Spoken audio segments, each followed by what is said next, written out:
Panduan Pengelolaan Dislipidemia Perkeni 2015. Sebelum memulai presentasi, ingin mengingatkan kembali bahwa tujuan untuk presentasi ini adalah agar para peserta cukup memahami definisi dan klasifikasi dislipidemia, kemudian dampak dislipidemia, bagaimana panduan tata laksana dislipidemia. Di sini kita akan mengambil dari 3 guideline. Kemudian bagaimana peran modifikasi gaya hidup dalam tata laksana dislipidemia. Kemudian kita masuk ke obat-obatan sampai dengan efek samping obat dislipidemia. Ini adalah topik yang akan saya bawakan pada siang hari ini. Kita langsung mulai.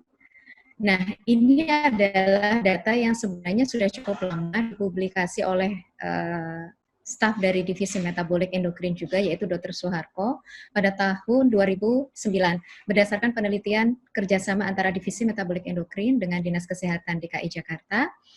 Saat itu penelitiannya ingin mengevaluasi penyakit non-communicable disease di Jakarta.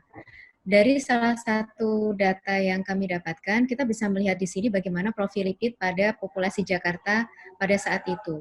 Penelitian ini melibatkan sekitar 1.500 subjek DKI Jakarta yang terbagi dalam 5 wilayah besar. Di sini kita bisa lihat untuk kelompok yang belum memiliki diabetes atau kita sebut dengan normoglucose tolerance atau NGT.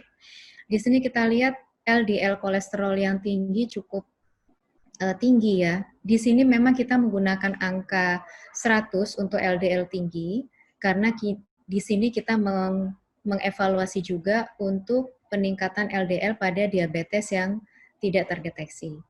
Jadi proporsi LDL di atas 100 pada populasi Jakarta tahun itu sudah mencapai 80%. Dan kita bisa lihat di sini peningkatan trigliserid hampir 30% dan juga total kolesterol. Di sini kita bisa melihat betapa tingginya kejadian dislipidemia di Jakarta.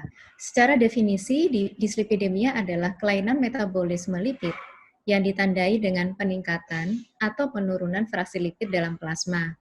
Yang sering ditemukan adalah peningkatan kolesterol total, atau peningkatan kolesterol LDL, atau peningkatan trigliserid, atau penurunan kolesterol HDL.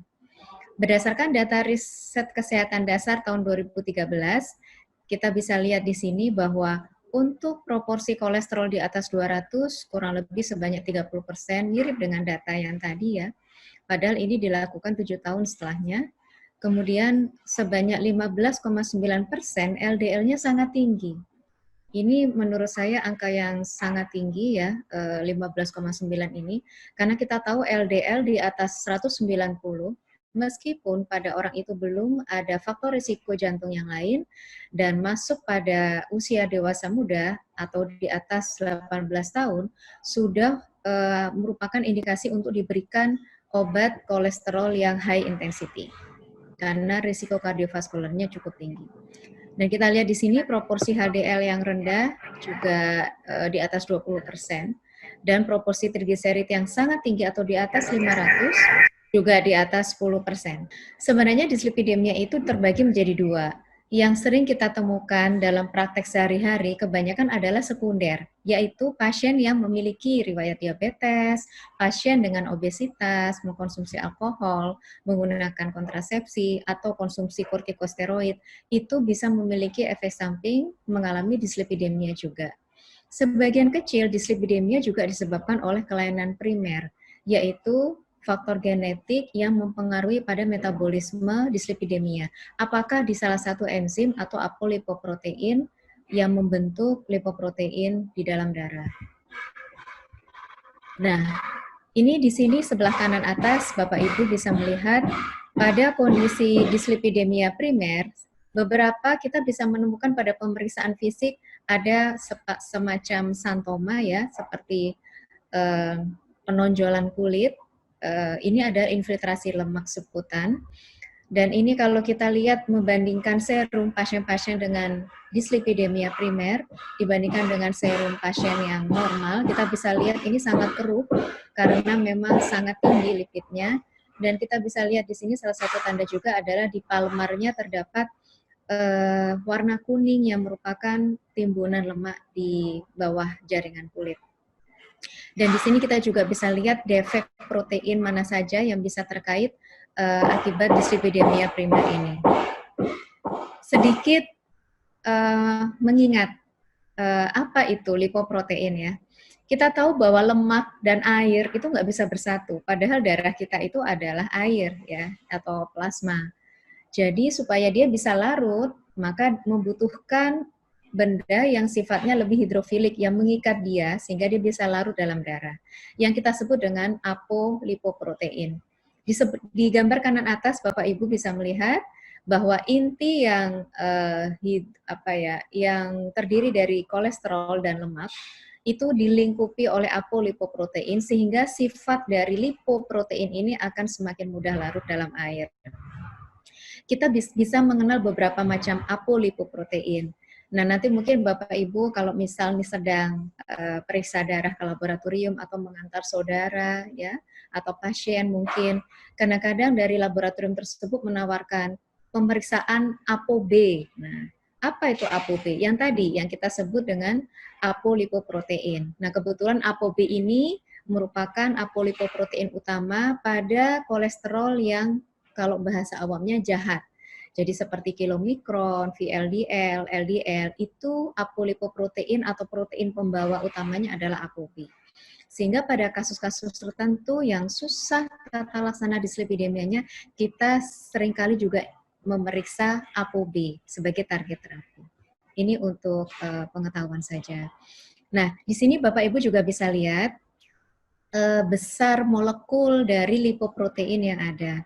Kita bisa lihat di sini HDL sendiri, kemudian di sini ada LDL, dan LDL itu ternyata ada yang large, ada yang small, dan kita tahu bahwa semakin kecil LDL, maka dia semakin aterogenik karena semakin mudah menyusup di subendotel dan meningkatkan kaskade inflamasi yang mencetuskan reaksi aterosklerosis. Ini secara singkat adalah metabolisme lipoprotein dalam tubuh kita.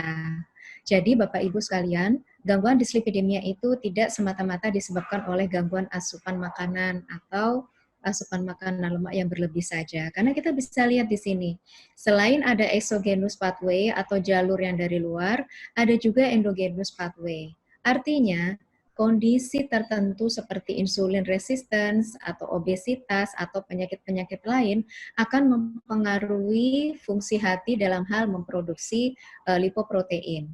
Nah, di sini Bapak Ibu juga bisa lihat bahwa selain ada exogenous dan endogenous pathway, juga ada yang namanya reverse cholesterol transport. Apa itu? Yaitu peran dari kolesterol HDL dalam mengambil sisa-sisa lemak LDL dari sel-sel tubuh untuk dibawa kembali ke hati. Sehingga kita selalu bilang bahwa HDL ini adalah kolesterol yang baik karena dia satu-satunya yang berperan pada reverse cholesterol transport untuk memastikan proses pembuangan lemak dalam tubuh itu berlangsung dan baik. Karena ternyata sel-sel tubuh kita tidak dibekali sistem pembuangan lemak secara mandiri. Jadi semuanya lewat HDL.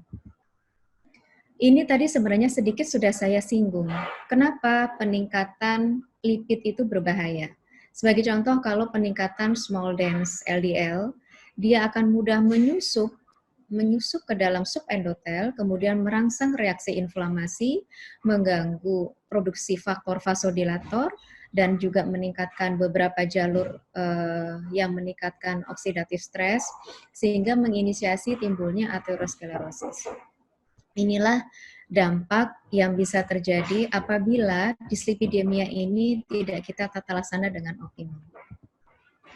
Yang menjadi masalah di sini juga adalah bahwa dislipidemia sekunder yang banyak kita temukan di masyarakat itu seringkali tidak bergejala, Bapak Ibu.